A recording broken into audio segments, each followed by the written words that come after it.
行くぞハガネーラ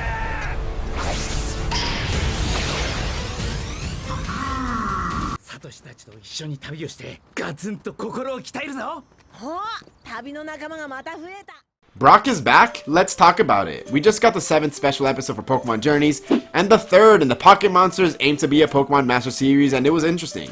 But first, I want to give you guys all a big thanks for helping me reach 25,000 subscribers. It truly means a lot, 1/4 of the way to 100,000 subscribers. And in other news, my review from last week actually got a copyright claim, guys, so I had to take it down. And despite it not being any different to my any other reviews, except probably being better, it did get taken down, so I really would appreciate it if you guys liked this video as like a, you know, moral boost, I guess, for being taken down last week. I'd really appreciate it if we can bump this one up in likes. These episode reviews actually get like a decent amount of views, but not enough likes. So if we can like break over like 150 likes or something on this video, I'd be baffled. But with all that being said, let's just jump right into it. Let's talk about Pokemon Journeys episode 139. So to start it off, I love that they referenced Brock and Cilan meeting in Johto, and the fact that they were there watching Ash's finals together. It shows that there's at least a little bit of continuity going on in Pokemon, because you know Pokemon's not the best at it, but in this little instance they did, and I'm actually surprised that they did, but cool that they did bring that up. And on the topic of Cilan, he was top tier in this episode. He truly carried this episode for me.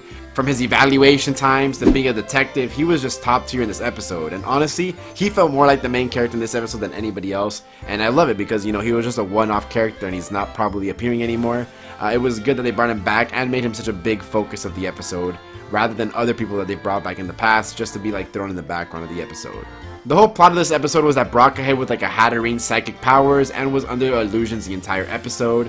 And then later on in the episode, when everybody was trying to rescue Brock, they too fell to illusions. That was the basic premise of this episode, and I think they did an okay job. So basically what the illusions would do is they'd show the person like their biggest hopes and dreams or the biggest thing that they want the most, and then they'd scare them off with the opposite of that, the thing that they hate the most or that they're scared of. So for example, Misty loves water Pokemon, but she hates bug type Pokemon. That's basically the premise of this episode, and I thought it was done pretty well. Like for each of the characters, the things that they liked were, you know, things that we know that they like. And in fact, Cilan's was extra cool because we got to see the subway bosses there, like a completely out of left field thing. In fact, I was thinking that it was gonna be like food or something like that because he was talking about him wanting food earlier. But the fact that the subway bosses were there is a really great reference and a cool way to bring them back into the anime. Speaking of references, we just got so many in this episode. Again, like we got the Brock and Cilan meeting before. We got again Misty sisters. I like the fact that they referenced that Misty remembers Cilan because of the lure that Ash used in the previous episode.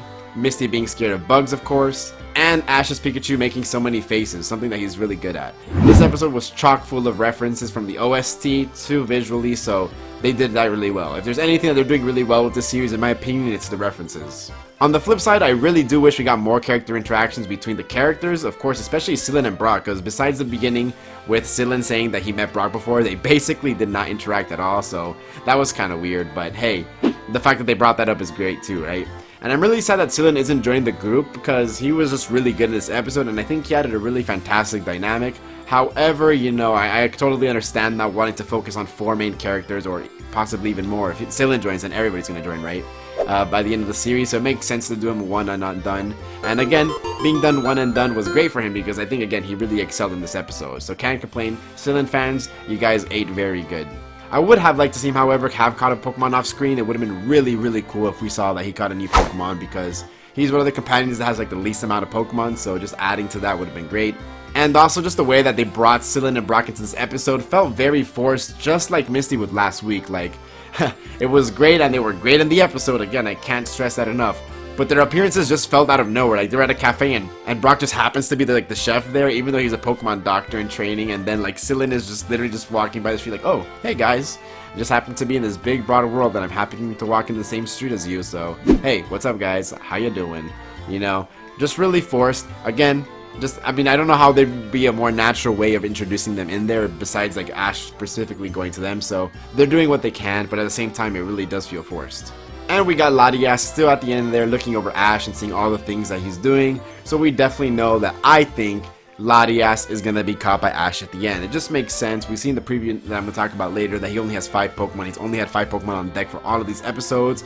Open slot, Latias makes sense. I'm just saying. But yeah, What do you guys think about this episode? For me, so I'll be giving this episode a 6 out of 10. Yeah, it was an above average episode, but not as great as last week's episode in my opinion. It might be because of the lack of Pokemon or any like battling or anything happening like that, and there was no progress at all in the story, but it was still a fun episode nonetheless. And again, Cilan just was really good in this episode. You know, I'm always someone that's been, I would say, indifferent, but towards this liking spectrum for Cilan, and this episode I just really enjoyed him. He was a great character in this episode. 6 out of 10, the OST was good. Again, just the plot point of this episode was boring and or could have been made a little better in my opinion, but that's just my opinion. 6 out of 10. What are your guys' rating for this one? Let me know in the comments below. But for now, let's go ahead and look at the preview trailer and make some predictions for what's going to happen in next week's episode, Pokemon Journeys episode 140.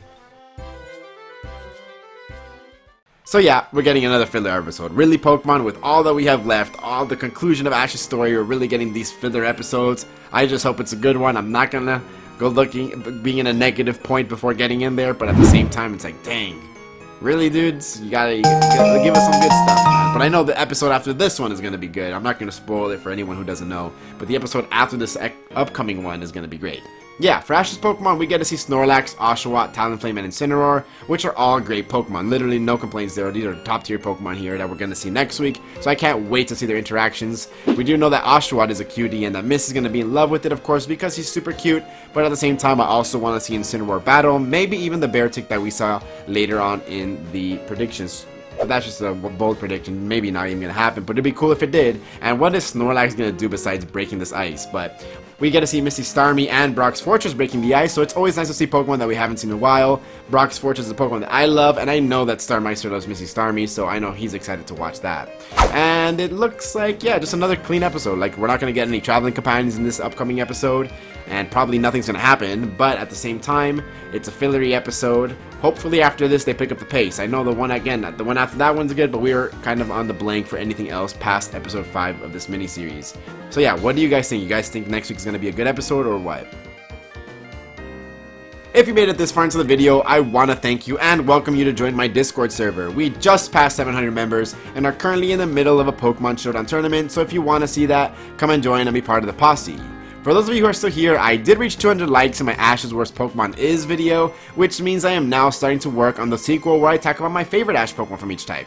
I hope you're looking forward to that, but only those people who made it this far into the video are going to know about that, so I'm just keeping you guys posted, or if you're on my Discord. But with that being said, it's been your boy Luap, and I'm out. Peace.